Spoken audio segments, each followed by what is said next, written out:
This season of the Creative Piano Teaching Podcast is proudly brought to you by Sheet Music Plus.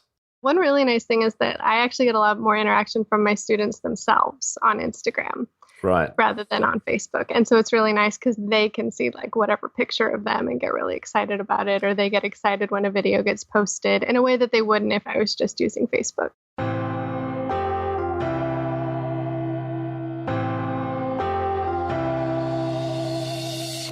Welcome to the Creative Piano Teaching Podcast, the place where teachers from around the world meet to share innovative ideas about music education. Listen and learn as we help you motivate your students, grow your income, expand your studio, and become a more creative piano teacher.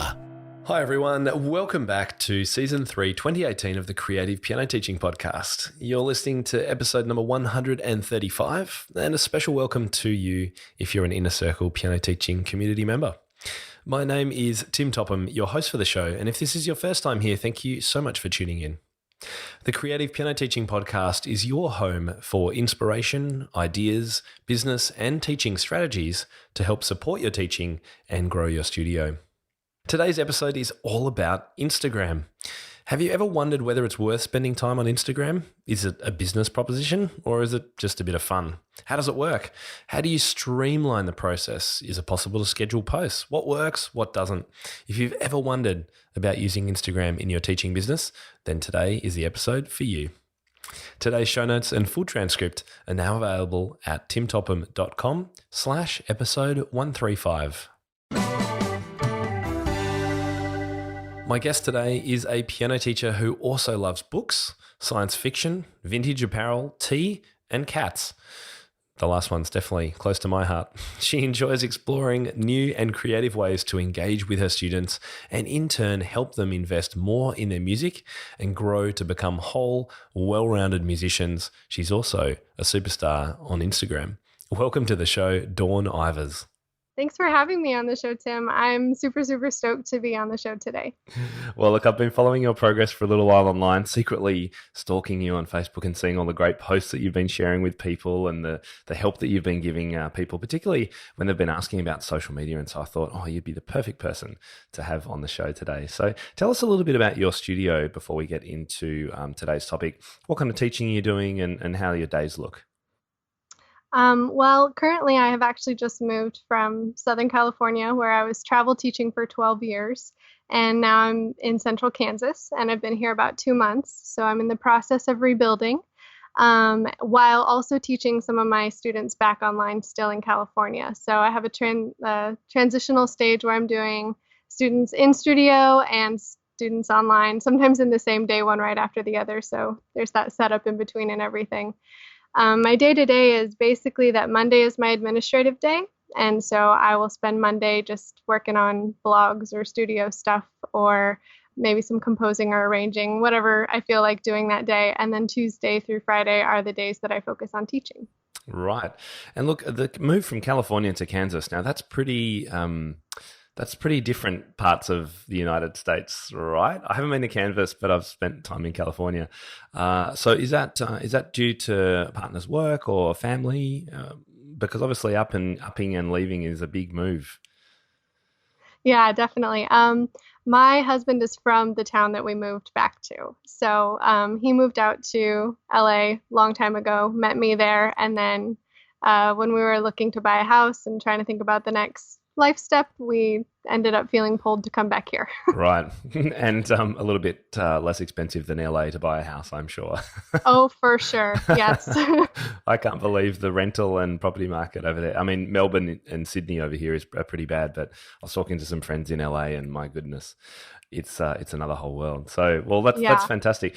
Real challenging though, as anyone who's moved studio would know, to rebuild from scratch is a huge challenge. So, well done on doing a bit of both. I think it's really sensible to continue teaching some students online while you build your new local studio, and then I assume that will probably flip around and you'll have more local students. Would that be your goal, and then the online will die down, or would you see yourself continuing both? For now, I definitely see myself continuing both. I think ultimately it probably would be really nice to have enough students here, but this town is pretty small. So we'll see what happens. And I'm also open to teaching students online, anywhere. They don't have to be in California. That just happens to be where I have some already. But Right. so I'm going to kind of see where the demand's coming from and try to meet it that way. Yeah. We might have to have a follow-up conversation at some stage about your experience with online teaching, because I know a lot of teachers find it challenging, have lots of questions. I've interviewed people about it before, but there's always more we can learn. But let's focus today on particularly on Instagram. And I guess my first question is, as someone who has been using it in their studio, do you feel that it works for piano teachers trying to find students, or is it more for kind of just brand building and internal marketing, or promotion inside your studio? Can you find new students with it? My experience has mostly been that the internal marketing is definitely stronger, but having just moved and rebuilt, having the curated content that people can just go look at has been really, really helpful in rebuilding. So it kind of depends on how you use it, but I think it's much more effective to create studio community and to create a following and interaction within your studio. Right, and that's what we meant by internal marketing. So brand building and community building within your studio, rather than necessarily finding new people. You mentioned curated content. What did you mean by that? So it's kind of like branding. When you're talking about branding, the content that you put up or the photos that you put up, you sort of create a brand through them. And so depending on what you're sharing, that's what people see, and that's what goes into creating your brand. And so you've curated all this content that establishes who you are and what you offer. It's similar to what we do on our websites. It's similar to what we do on Facebook. It's just all of that stuff that you put out there so that people can have an at a glance, this is who you are as a piano teacher or as a business. Right. And in case someone listening hasn't experienced Instagram before, can you give us a quick overview of what it is and how it's different to Facebook? Yeah, definitely. So Facebook and Instagram, I think, fact check me on this, but I'm pretty sure that Facebook actually owns Instagram. Yeah, they do. Yeah. So, way up, they're the same thing. But the way that we interact with them is different in that Instagram is an app and it's best absorbed through a mobile device. Whereas Facebook you can use on mobile, you can use on a website or browser, on your laptop, on your computer. Facebook's kind of everywhere, but Instagram is best digested through your mobile device. As far as signing up, it's actually a little bit easier than Facebook. You just download the app and the profile building is very brief. It's not like you have to answer a ton of questions and a whole about me section. It's like 4 little pieces of information, a quick sentence about who you are, and you're in, and then you're posting pictures. And that's the other way that Instagram is mostly different, is that it focuses on images rather than text. And links don't work in Instagram. So links that you put in your comments, they don't necessarily hyperlink to whatever you are thinking about. So you have to use, the only link that actually works is the one in your bio or in your profile. And so you have to use that to your advantage when you're posting an Instagram. Unless you get 10,000 followers, and then you can put links in your in your stories and things. Once we all get 10,000. Yeah, I'd love to hit that day, because I follow sort of Business Insider and Entrepreneur and stuff, and so they just cycle through all their blog articles, and you can just swipe up and you're into their website. It's so good. But I've got a long way to go yet. Me too. So if teachers only have limited time, and look, let's face it, we all do, and we know what a time suck a Facebook can be, what's better, Facebook or Instagram? If you've got to choose one or the other. If you have to choose one or the other, I think you have to look at where the students and the clientele that you want are, and that's where you want to be. For example, in California, most of my studio parents were more active on Instagram. Right. Now that I'm here in Central Kansas, a lot more of my studio parents are active on Facebook. So you want to advertise where the people who you want to see you are. Yes. As far as time commitment, I think it's possible to do both because you can send a post from Instagram to Facebook. You create one post, tell it to post to your Facebook page, and you're done. So it's possible to do both, but it is two things to manage. So if you have to pick one, look at where your demographic is, and that's where you want to go. Yeah, and that goes, the same goes for all marketing that you spend money on, right? Or spend time on. Make sure that you're getting in front of the people where they actually are spending time. That's a great bit of advice. And I'd forgotten about that linking between Facebook, Instagram, and Twitter, in fact. Not that people were worrying about Twitter too much, but yes, you can flick a little checkbox so that anything you put on Instagram will automatically go through to Facebook and Twitter if you choose. So that is a good shortcut too. Thanks, Dawn. Can you schedule Instagram posts like you can on Facebook pages? Not within the app, but there are a lot of third-party apps that will let you schedule Instagram out. The one that I use is Planoly, and it is really nice because it'll auto-post. So you can schedule out the things, and then it will auto-post them at whatever time you have said. So that's the kind of thing you would do on a Monday in your admin day, and then you don't have to worry about it for the rest of the week. Exactly, yeah. That's great. And do you know of any other bits of software? We'll put links to them in the show notes. Is there any other ones that you've tried or that you could recommend? So you said Planoly. I haven't tried Planoly. Yeah, I can send you how it's spelled after. I haven't tried any other ones. I started using Planoly because a friend of mine who's a photographer uses it, and she really loved it. So I started trying it out. And it's nice because you don't have to dump all your photos. Even if I only want to think about posting Instagram on Monday, I don't have to post them all on Monday. I can schedule them out throughout the week and it's done. Yeah, that's great. We've been testing one called Grum, Grum. I'm not sure if you've heard of that one, grum.io, I think it is. We're literally just kind of testing it out to see how it goes. And some of these bits of software too can provide more analytics and data for you about what's being engaging and things like that too. So yeah, definitely explore some third party if you're interested in it. Most of them start with a free tier that you can explore with, and then you might have to go onto a paid program, but try them out and see how you go. Yeah, definitely. Do you know what the biggest age or demographic is for Instagram, or is it really dependent on your location? I think a lot of it is dependent on location. Age-wise, I'd say it's probably most of your under 50s, roughly. Right. Like all the over 50s listening who are getting upset by that can make sure you post a comment saying, why use it? Yeah. I mean, that's just kind of a shot in the dark, but it's definitely like, I know some of my studio moms use it, but I don't know of too many of the studio grandmas who use it. Right. So that's kind of my limit there. Yeah, the cutoff. Yep. I think just judging by my friends and people I see and my parents, for example, I think you're probably about right there. It's definitely a generational thing and very, very, very popular with young people, particularly even teenagers, early 20s, 30s, very, very popular. Yeah, one really nice thing is that I actually get a lot more interaction from my students themselves on Instagram. Right. Rather than on Facebook. And so it's really nice because they can see like whatever picture of them and get really excited about it, or they get excited when a video gets posted in a way that they wouldn't if I was just using Facebook. That's true. And I don't think there's so much of an issue of being linked to your students on Instagram like it is being a friend with them on Facebook. Would you agree? Yeah, I would totally agree with that because they just follow your public business page or your business profile on Instagram.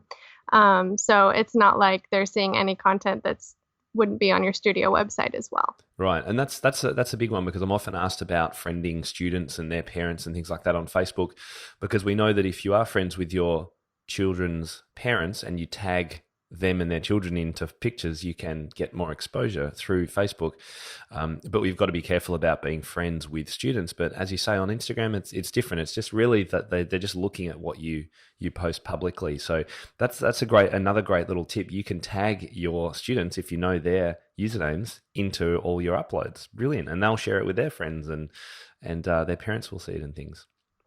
Yeah, definitely. And it gets them really excited about it. So it's a big plus. It's a really good motivator, social media for kids. Yeah.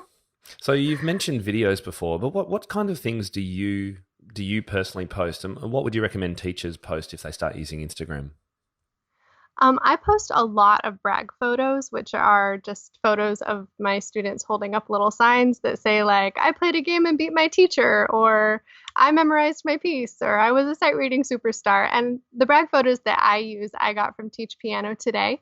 And she just had them up there for free as a free download in one of their newsletters, and I grabbed it and started using them. So it's mostly that, but I also do videos, like quick videos of duets on Instagram. Videos are a minute or less. So if you got a nice long piece, you don't want to share it on Instagram, share it on a YouTube video or something.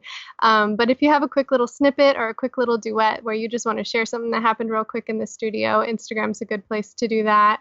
And then I also share blog promotions or graphics that so that parents can engage with my piano blog, which tends to have a lot of practice tips and different things. And again, those link back. I just will say, like, go to this blog post at the link in bio. They go to the bio and it loads it for them. So it's very easy for them to access it.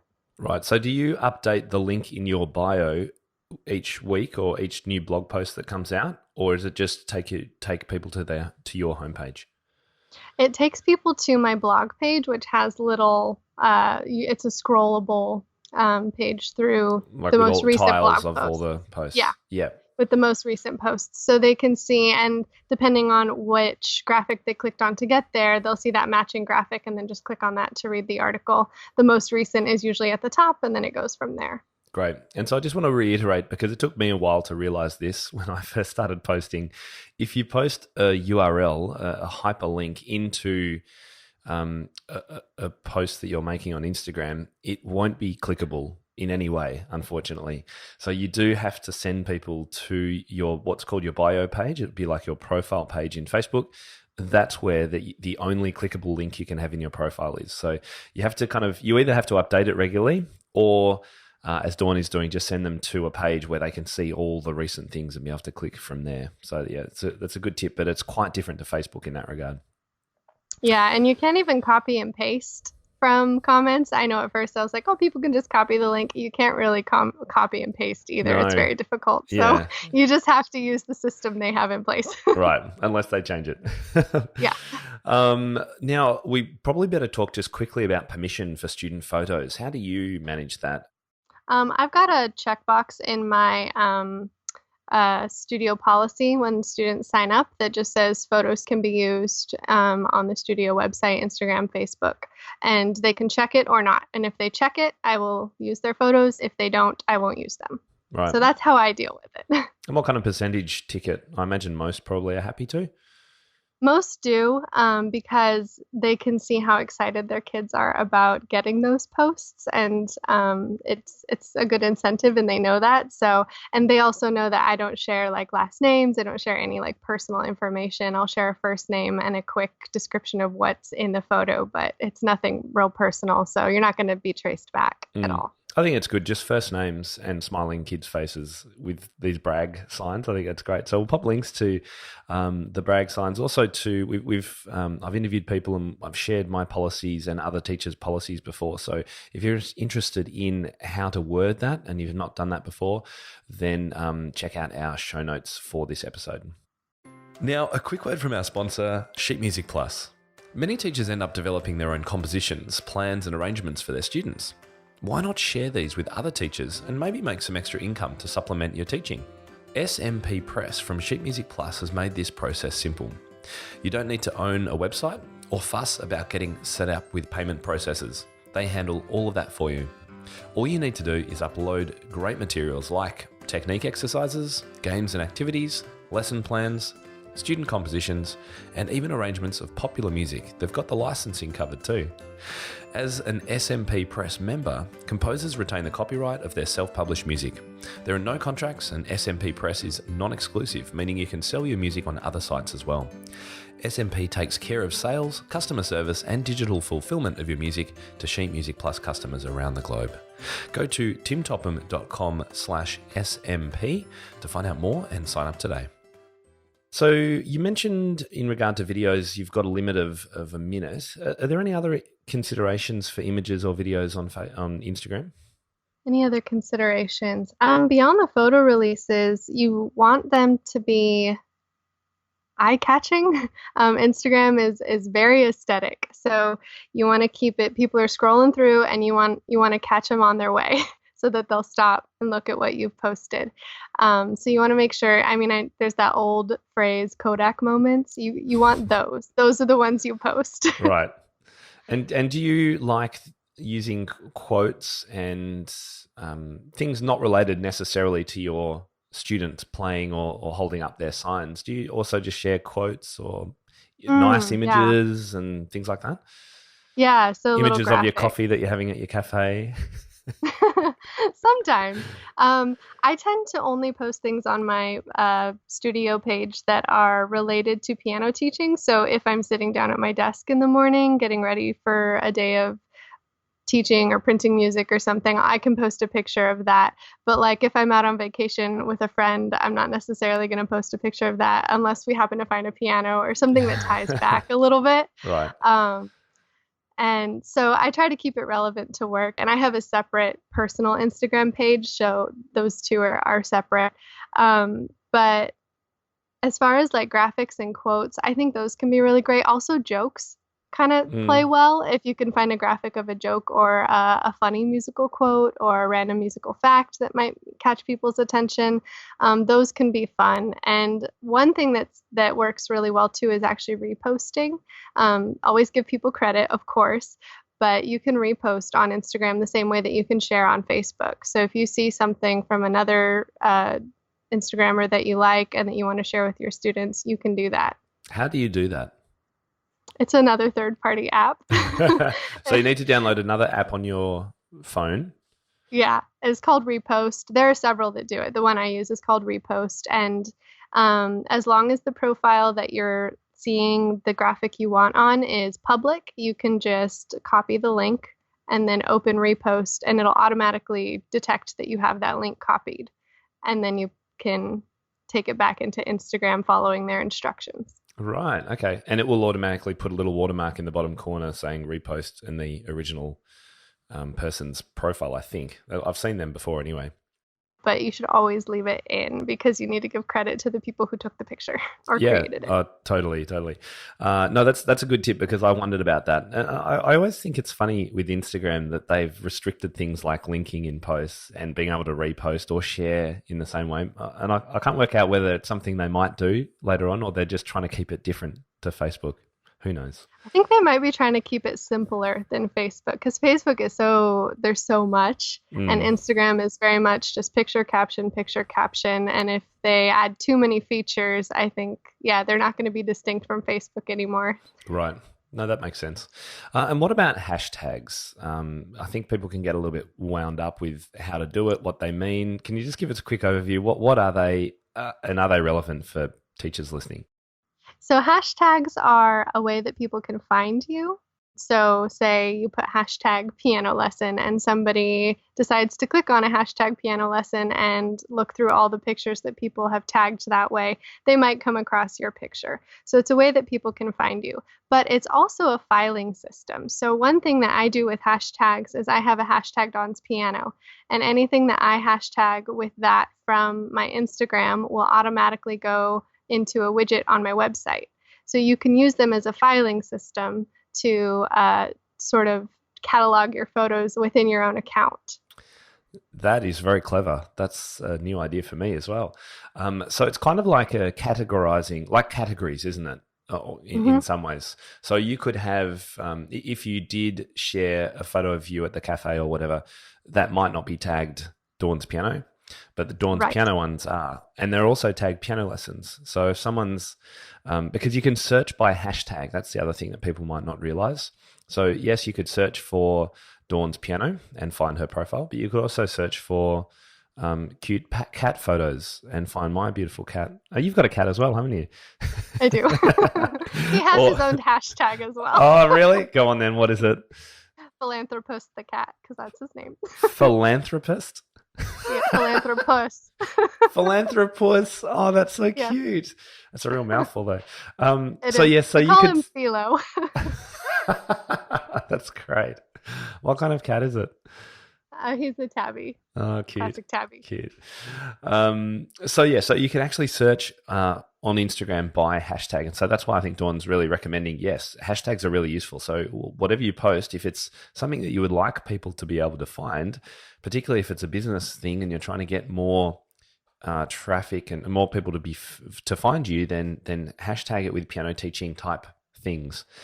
And I guess the best way to see what hashtags to use is just go to Dawn's Instagram, which we'll link to in the show notes today, and see what she does, because it's working for you. And then you'll see what other people do as well. And you can, I in fact just copy a batch of hashtags into my notes app on my phone, so I can just copy and paste them in. Yeah, and that works really well. And the more piano teachers you follow, the more hashtags you'll see. Some of them get pretty creative, so it's kind of fun too. That's right. Fantastic. So what about Instagram stories? Because I keep releasing new things, but what about stories? Because they show up pretty quickly when you start using the app. Are they useful for you? Would you recommend them? And what are they? How do they work? Instagram stories are photos or videos that you share that are only available for 24 hours, and then they disappear from the public. They'll be archived in your account, so you can always go back and see them, but the public view is only for 24 hours. As far as effectiveness with piano teaching or with running a business, I think they're good if you're doing something new or if you're gearing up for an event. Or like, say, maybe you were remodeling the studio and you didn't necessarily want to post photos of it all along the way, but you wanted people to be able to tune in for progress. Or you're getting ready for a recital and you don't necessarily want to take a picture of the batch of cookies to put on your page forever, but you might want to put it on the Instagram story. That's kind of where it's useful. It's something you don't want to be in that brand that we talked about or in that curated content for always, but maybe you'll share it so that people can tune in and see it. So that's one way that stories is useful. Another way that stories is useful is you can go live in them the way that you can on Facebook Live. That may be more familiar to some people. But if you're doing a gig or a performance, or maybe there's just something special going on that you want to share with everybody in a longer video, you can go live and share it with them and they can tune in and watch it as it's happening. Right. And so going live, is that by the sort of plus button in the bottom middle where you would go to add a photo? Do you click that to start a live or start a story, or is it set up differently? The stories are a little camera. I think it's in the top left. I'm going to look at it real quick just so I'm not giving bad information. Yeah, it's up in the top left. And within the story, you will choose the option to go live. Let me see if I can figure out where it is real quick. So yeah, at the bottom, there are a few options. It says type, music, live, normal when you open the story with that little camera button I talked about in the top left. Oh yeah. And so if you choose the live option, it'll start a live video and that will just be broadcasted as it's happening. And they'll also, if you start a live video, they're really good about notifying some of your followers. So it'll say, I started a live video, it would send out a little blast to a number of my followers saying, Dawn's Piano just started a live video. Don't watch it before it ends, kind of thing. Right. And a live video is stored to your profile or to a story, or do they disappear? It's stored to the story for 24 hours and then it disappears. Right. It will be stored in your archive after that. So you can save the video from there and you can, you still have it, but it's public for 24 hours. Okay. And I've just seen boomerang. Now that's a very Aussie word, I think. What's a boomerang? That's when you take a really short little clip and it plays it forwards and backwards over and over again. Have you seen those on Instagram at all? Yeah, that's what they are. So they're just kind of funny. Like people will tend to do like make a funny face or do a little motion or a dance move and then it plays forwards and backwards. So it's like a 1-second clip that just boomerangs. Yeah, it's cool. It's just another way to get people to stop and look, I think, isn't it? It's fun. Yeah. Fun to look at. Fantastic. So that's a great overview. And I think just looking at Instagram now in front of me, that's definitely the main features. And across the top, when you open Instagram, there are all the people's stories that you can look at will show up. And the top left one it says your story, so that's where you start your own. And then down the bottom, you've got the search box, you've got the add new plus sign, which is to add a new photo or a new image of some sort. And then the heart. What's the heart all about, Dawn? The heart is where you see who is liking your stuff or who is starting to follow you. So if you click on that, it'll show you any notifications. This is basically the equivalent of the notifications in Facebook. And so it'll say who's following you, who's liked it, or if anyone's commented. Fantastic. And if you click your photo, which is in the bottom right, that'll also give you an option if you've got multiple Instagram channels. So Dawn said she's got a business one and a personal one. That will allow you at the top of the page to flip between them. So, and that's quite a handy thing to be able to do if you've got multiple profiles too. Yeah, it's really easy to switch back and forth. Yeah, and it's not like they're two separate apps or anything. In that case, you just pop back and forth as you need to. Yeah. That's great. Now, I understand that you also work with Shelley Davis on the Piano Parent podcast. How did you guys come to be working together? Well, she interviewed me. I volunteered for one of the piano teacher interviews. And then shortly after that, I was just thinking about how much work it must be because I knew she's doing this on her own as a volunteer. So I reached out and said, hey, if you want any help, I really love what you're doing with this podcast. I'm very passionate about resourcing piano parents. And I would love to help you out. And so I started by helping her out with some Canva graphics and stuff like that, just social media shares. And we've sort of worked together since then to get it on a schedule and just get it moving. Mm-hmm. She's heading close to 100 episodes, I think, isn't she? She's just passed it. Has she? Oh, I'll have to give her congratulations. That's fantastic. Yeah, I think today was 101. Oh, good on her. That's great. So how has your work on that show's Instagram channel helped you with your studio page and vice versa, I guess? I think it's mostly been the other way around because I started out with my studio Instagram, and that was where I did all my trial and error and learning about scheduling and stuff like that. And so once I started doing graphics for Shelley, I just kind of sent her an email being like, hey, do you want me to start like helping with scheduling some of this stuff? And then just from there have basically carried over a lot of the things that I already had going in my studio to help with the podcast. That's great. Because once you have those machines in motion, they just keep going. Like you just keep it going, and it's not as much work once it's started up.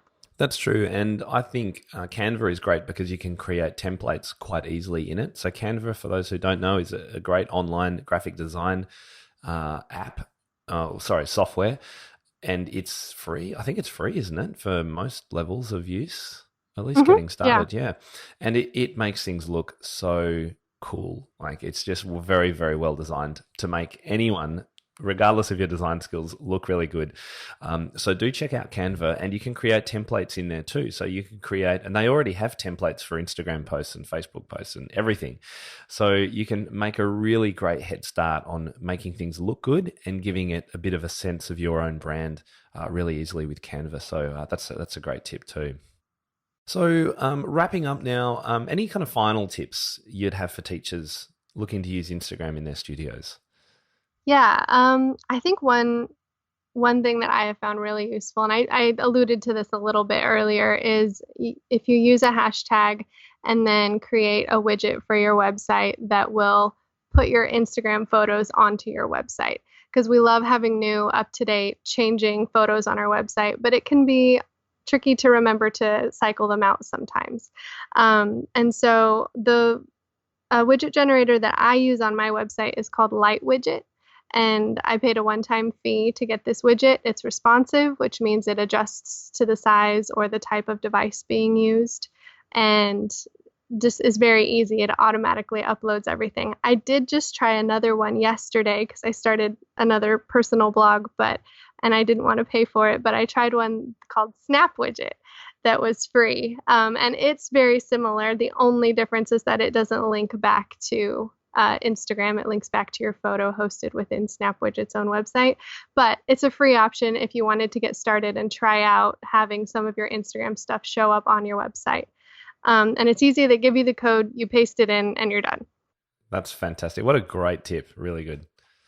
Yeah. And then you can also do that with a slideshow. I actually, in rebuilding my studio, I had some open houses, and I used that same hashtag that I used for the widget to do a slideshow with slidesome.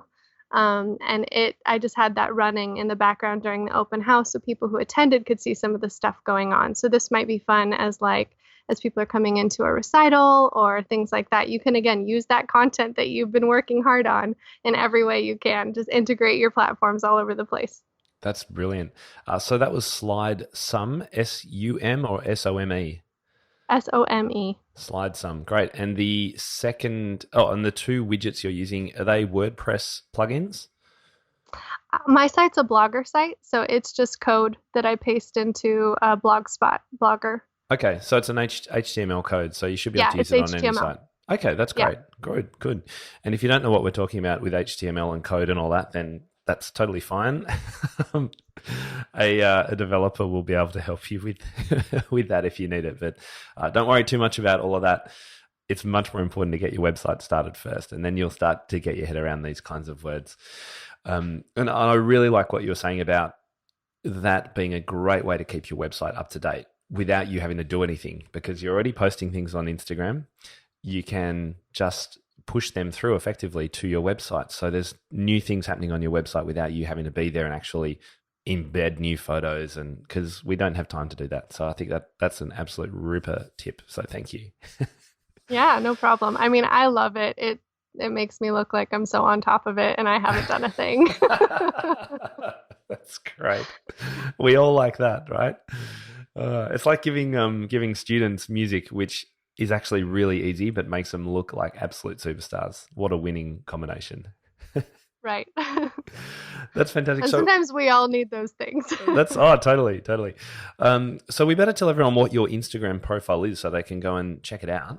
And you could be their first people they follow potentially. It's at Dawn's Piano. So all Instagram handles start with a little @ sign. So that's why I say @ and then it's Dawn's Piano, which is just DAWNS Piano. Brilliant. And where can people go to find out more about your studio, for example, if they want to see these website widgets in action? DawnsPiano.com. Great. And you also mentioned you had another little blog on the side. Is that something you want to share with people, or is that just a completely different market and everything? It's a different market. I don't mind sharing it. I'm a huge reader, and so it's a book review blog. All right. Great. What kind of books? Sort of more fiction, non-fiction? Fiction, mostly science fiction and fantasy. Oh, I like a bit of science fiction. There you go. Might have to check it out. So what was that blog? It's thewaywardbookshelf.com or Nice. .blogspot.com. Nice. Great. You're very very creative with your names and things. I like it. Dawn, it's been so great to connect with you and hang out with you today. And I know I've had a lot of people ask me about Instagram because they're seeing it more and more, hearing about it. And at least 2 or 3 people have said, can you please interview someone or get someone on to talk about Instagram? So thank you so much for that. Is there anything we've missed talking about that you wanted to finish off with, or have we covered everything, do you think? No, I think we got just about everything. I'm really excited that you had me on the show, and I know that as teachers, we're always trying to find the ways to have our studios be very visible and relevant. And so I'm really excited, and I hope that some of the things that we've shared today can help other teachers feel like they've got this down, because up until about a year ago, I had no idea either, and I just started trying stuff. So that's where most of this comes from. That's great. Trial and error is the way to get started with this, particularly when it's free too. So just remember, Instagram, thankfully, while they might put an ad in front of you every now and then, it doesn't cost anything. So why not give it a shot? Thanks so much, Dawn, for your time today. I really appreciate it. And hopefully we'll get to meet in person one of these days. Yeah, thank you so much. I hope you enjoyed today's interview. What did you think about using Instagram in your own business? Are you already using it? What's working? What's been a big fail? Let us know either on the show notes page at timtopham.com/episode 135 or on my Instagram page or on Facebook. Leave a quick comment. Let us know what you've learned, how it's going to work for you, or what you're already doing that we can learn from. Now, I'd like to give you a little bit of advance warning. Firstly, for a webinar in 2 weeks' time. It's the one I've been talking about for a little while. I've been promoting it a lot on Facebook as well. It's all about playing lead sheets and teaching students this invaluable skill for their learning. If there's one thing I hear more than anything else when it comes to teaching chords and creativity and pop, it's that teachers realize that lead sheets are one of the most important things for students to be able to pick up and read. And by lead sheets, we're talking about a melody line and some chord symbols, and be able to actually play that without a left hand written. It's a fundamental skill for students who will go on potentially to play in bands, play in their churches, play any kind of pop music, accompany other people. And so it's so fundamental and so important that we're committing a whole webinar to it. And I've got my very special guest and good friend, Forrest Kinney, joining us. He is a superstar at everything creative and chords, and I can't wait to hang out with him and share our conversation with you and answer all your questions.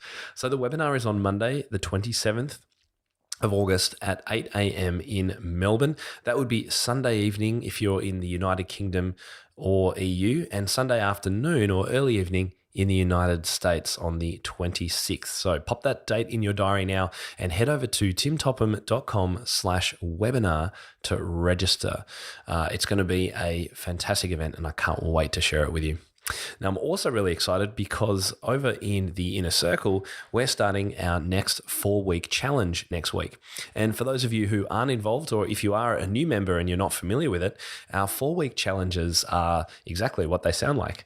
They're a chance for all our members to set a goal and a plan of action for achieving some set things within 1 month. And we give you a whole lot of ideas in our sheet for what kind of challenges you might like to set yourself. They might be personal, they might be about your health, it might be about screen use or coffee or chocolate, or they can of course be about teaching strategies, finally watching some of those courses you've downloaded or sheets you've got offline. Or they could be about running your business and setting some specific goals for how you're going to start advertising on Instagram or creating your Facebook page or building your website. So that starts next week in the Inner Circle. If you're interested in joining us in there, of course, you can head to timtopham.com/community. And remember that there's always a discount for podcast listeners. You'll find out about that right at the end of this episode. Okay, next week, we've got something a little bit different.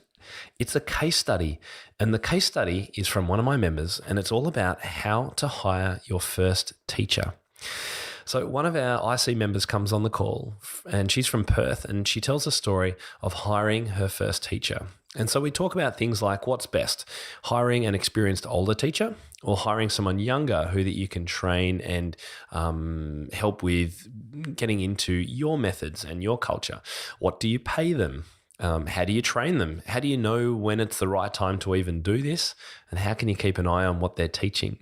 Answers to all these questions and heaps more will be on next week's episode. I can't wait to share that one with you. I'm Tim Topham, and this is the Creative Piano Teaching Podcast. Thank you so much for listening, and I'll see you next week. That will conclude this evening's entertainment. Oh, thank you. Thanks for listening to the Creative Piano Teaching Podcast. We'd love to help take your teaching to the next level as a member of our supportive community. Use the coupon Piano Podcast for $100 off an annual membership of Tim's Inner Circle today. To find out more, head to timtopham.com/community.